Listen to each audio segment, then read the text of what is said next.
Yo homies! For today's homemaking hanash, share ko sa inyo how I keep my house ipis-free. Kung tulad nyo ako na hindi kaya pumatay ng ipis at abot ang pili nyo sa kapitbahay kapag eye contact kayo ng ipis, this is for you. Nakikita nyo ba yung mga black na mukhang bahay? Yun na, nakadikit din doon. Yan yung Baygon 24-hour roach killer. Katukin muna natin baka may tao sa loob. Sana wala. Nag-gloves lang ako kasi I'm sure nagapang-gapangan na ng ipis yan, lumabas-pasok ko sila dyan kasi this has been there for around 2 months. Wala na yung box kasi natapon ko na. Pero ito yun. 24-hour roach killer. Ayan, mukha siyang stadium na may mga pinto na supposedly dyan papasok yung ipis.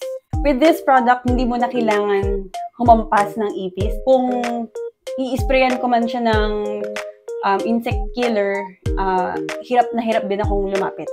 Mga ipis talaga, I cannot. Etong product na to, 100% tried and tested ko na siya. Ginamit ko na siya sa office unit namin sa Ortigas. Marami talagang ipis dun.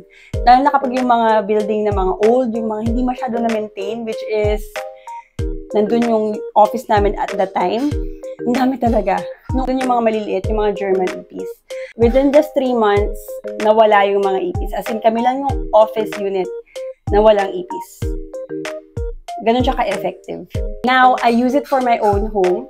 Lalo na ngayong tag-ulan, ito yung panahon na nagpapasukan talaga yung mga ipis sa loob ng mga bahay. This is how it works. Ito yung trap. And inside of it is my bait or pain. Na-attract yung mga ipis dito kasi parang for them food siya. Poisonous talaga yun sa kanila. Baka mag-expect kayo na may patay na ipis dun sa gilid. Hindi. Kakainin mo na nila yung bait, tapos uuwi sila dun sa nest nila, tapos dun sila mamamatay. Medyo may slow effect yung poison. Apparently, yung mga ipis, they tend to feed on other dead ipis. So, pag nag-feed yung ibang ipis dun sa patay na ipis, damay din sila. Kasi makakain din nila yung nakinain ng ipis. So, ganun siya nag-work. It goes right to the nest. Nag-end din yung cycle na bumabalik-balik yung ipis. This lasts for 90 days. So, in one box, you will get 6 of these. And I would suggest na lagay nyo siya agad sa lahat kung saan yung mga normal na nakikitaan nyo ng ipis. Kung saan sila gumagapang, saan sila tumatambay, ganyan. Ako mostly sa kitchen kasi syempre ang daming mga food preparations na nangyayari dito. For some reason, meron din sa CR. So, doon ko nalagay yung mga traps. Nung una kasi, dahil tinitipid ko, ginawa ko 3 lang muna yung sinet ko na trap. Pero talagang bumabalik pa yun yung mga ipis. I would suggest na ilagay lahat nung 6 na traps.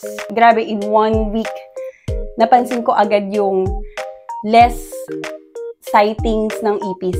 Pagtapos na yung 90 days nito, bala ko bumili pa ng isang pack para lang ma-maintain talaga na mawala na yung ipis totally dito sa loob ng bahay. At least sa loob ng bahay. Kasi hindi mo naman makokontrol yung nasa labas ng bahay. So, ang gusto ko lang iwasan is yung gumawa sila ng nest sa loob ng mismong pamamahay ko.